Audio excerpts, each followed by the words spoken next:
When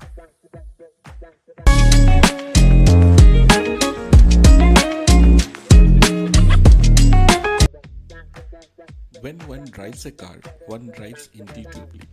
One responds with the controls based on the evolving situations on the roads. Whereas, when one launches a rocket, precise instruction needs to be given before the launch for every anticipated and calculated situation. Startups are launched like a rocket, and that's precisely why it fails, as it is impossible to anticipate the future for any startup. In a startup economy, 99% of the startups fail. While there are multiple reasons, is there a requirement of a specific startup management rather than general management techniques? Irrespective of your role in the organization, in case you are managing a startup or a department in any organization, this book is for you. It looks at a combination of general and scientific and proactive approach to starting and managing a startup organization. Startups needs a scientific startup management rather than general management, which is applicable only in established organization. Key principles. Entrepreneurs are everywhere. Regardless of industry, company, size, or your role, entrepreneurs are everywhere. You don't necessarily have to be the founder to apply entrepreneurship. Entrepreneurship is management. A startup is an institution that needs to be managed. Startup management is different from general management. Validated learning. Startups exist not just to make a product and make money, but to learn how to create sustainable business. This is done using frequent experiments and testing to reach a vision. Build, measure, learn. The fundamental activity of a startup is to turn ideas into products, measure how customers respond, and then learn whether to pivot or persevere. Innovation accounting. Startups need to focus on measuring progress towards the goals and prioritize work. This requires a new kind of accounting designed for startups called the innovation accounting. The book is organized into three parts: vision, steer, and accelerate. Vision defines what a startup is. Steer introduces the concept of build, measure, and learn loop.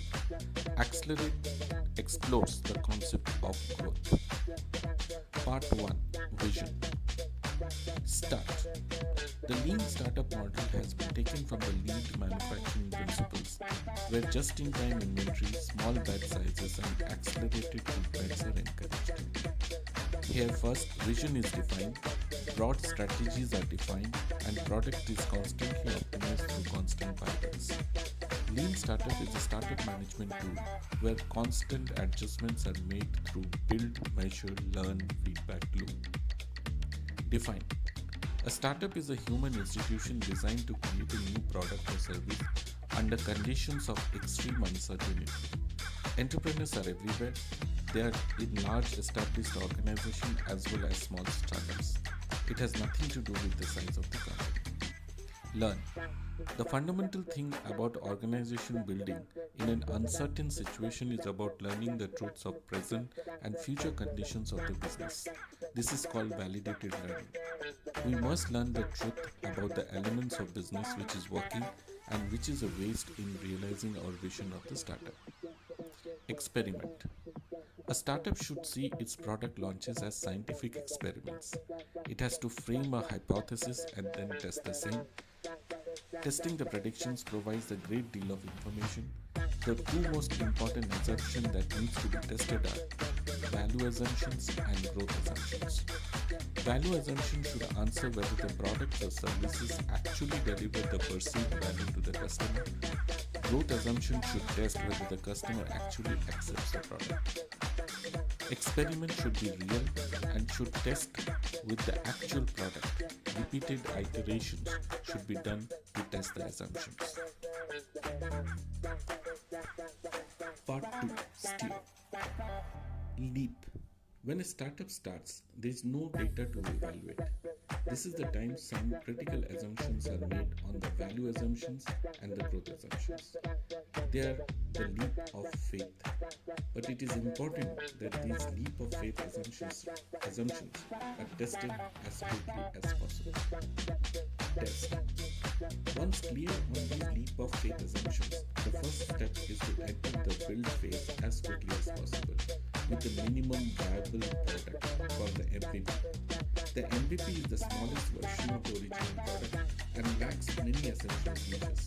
This is built in the shortest time and starts the build, measure, learn loop cycle. The MVP should be directed towards the early adopters, and the aim is to test what the customer needs. Measure. A startup job is to, number one, measure where it is right now discovering the hard truths about the assumption. Move the real numbers to the business plan. To measure the progress towards the startup's value assumptions and growth assumption, disruptive organization uses something called innovation accounting. How innovation accounting works. Number one, establish the baseline. Where are you now and how are you currently performing? Tune the engine. Initiate your experiment to test your value or growth hypothesis. Number three, pivot or persevere.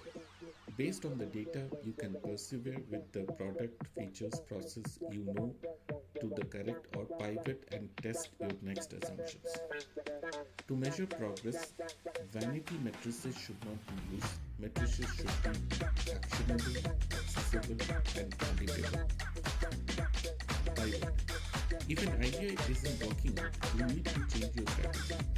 Persevering when the cause is hopeless is just a task. Everything that has been discussed so far is a prelude to a seemingly simple question. Are we making the sufficient progress to believe that our original strategic hypothesis is correct, or do we need to make a major change?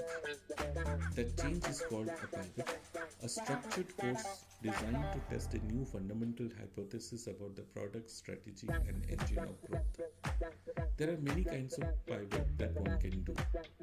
Customer segment pivot, platform pivot, business architect pivot, value capture pivot, growth pivot, channel pivot, technology pivot.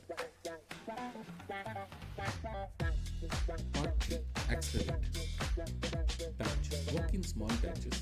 The biggest advantage of working in a small batch is the quality product that can be identified much sooner. Cycle time is less, as is wastage. Growth. The engine of growth is the mechanism that startups use to achieve sustainable growth. Sustainable growth is characterized by one simple thing. New customers come from the actions of the past customers.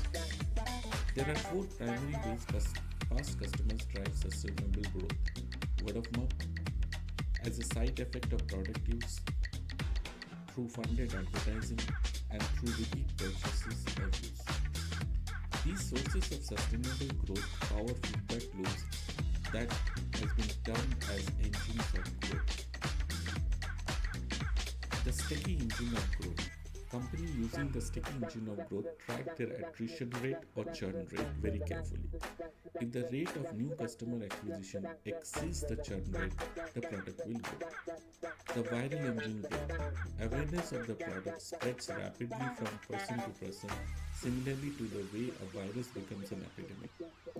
Like the other engines of growth, the viral engine is powered by a feedback loop that can be quantified.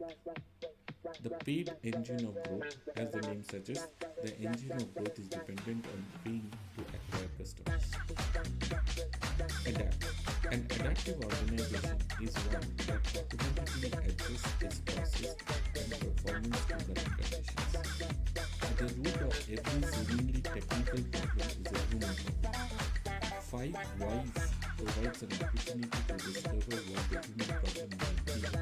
By asking and answering why 5 times, we can get to the real cause of the platform, which is often hidden behind more obvious symptoms. Innovate.